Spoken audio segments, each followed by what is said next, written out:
సంగారెడ్డి జిల్లాలో ఓ యువ కానిస్టేబుల్ జీవితం అర్ధాంతరంగా ముగిసింది. ఆన్లైన్ గేమ్స్ వ్యసనానికి బానిసై అప్పుల ఊబిలో కూరుకుపోయి చివరకు ఆత్మహత్యకు పాల్పడ్డాడు.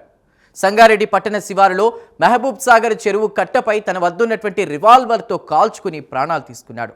ఆత్మహత్యకు ముందు సందీప్ వెల్ విషెస్ పేరుతో ఒక వాట్సాప్ గ్రూప్ క్రియేట్ చేసి అందులో సూసైడ్ నోట్ పెట్టడం అందరినీ కలిచివేసింది. చిన్న వయసులోనే ఉద్యోగం సాధించినప్పటికీ ఆన్లైన్ గేమ్స్ కారణంగా ప్రాణాలు కోల్పోవడంతో కుటుంబ సభ్యులు శోక సంద్రంలో మునిగిపోయారు.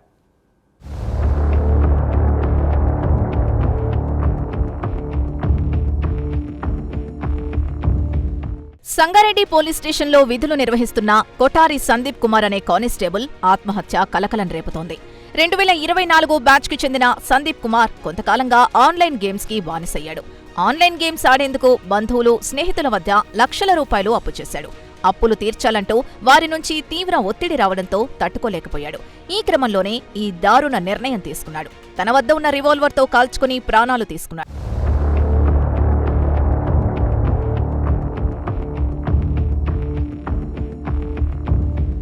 ఇదిలా ఉంటే తండ్రి 15 ఏళ్ల క్రితమే అనారోగ్యంతో మరణించగా సందీప్కి తల్లి, చెల్లి ఉన్నారు. అతడికి ఇంకా వివాహం కాలేదు.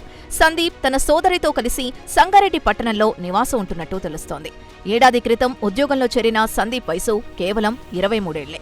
చిన్న వయసులోనే ఉద్యోగం సాధించినప్పటికీ ఆన్లైన్ గేమ్స్ కారణంగా ప్రాణాలు కోల్పోవడంతో కుటుంబ సభ్యులు శోక సంద్రంలో మునిగిపోయారు.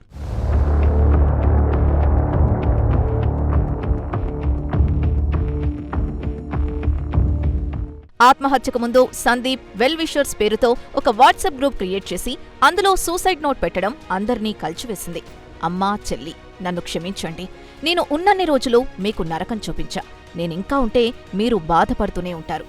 దయచేసి మా అమ్మను, చెల్లిని ఎవరూ ఏమీ అనకండి అని అందులో ఆవేదన వ్యక్తం చేశాడు.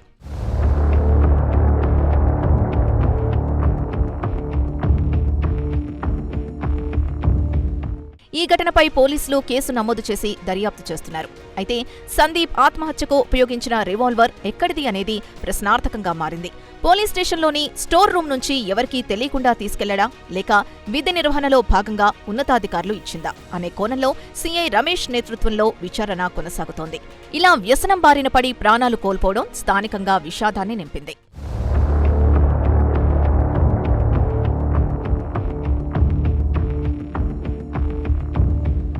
కానిస్టేబుల్ ఆత్మహత్య ఘటనపై సిపి సజ్జనార్ స్పందించారు. ఆన్లైన్ బెట్టింగ్ మహమ్మారి అనర్థాలను నలుగురికి అవగాహన కల్పించాల్సిన కానిస్టేబులే దానికే వ్యసనపరుడై బలవన్మరణం చేసుకోవడం బాధాకరమని ఆవేదన వ్యక్తం చేశారు.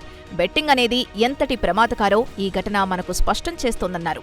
జీవితంలో ఒడిదుడుకులు సహజమని, సమస్యకు ఆత్మహత్య ఒక్కటే పరిష్కారం కాదని సిపి సజ్జనార్ పేర్కొన్నారు. కష్ట సమయాలను ధైర్యంగా ఎదుర్కొని ముందుకు సాగాలే తప్ప చనిపోవాలనే ఆలోచనను మదిలో రానివ్వద్దని సజ్జనార్ సూచించారు.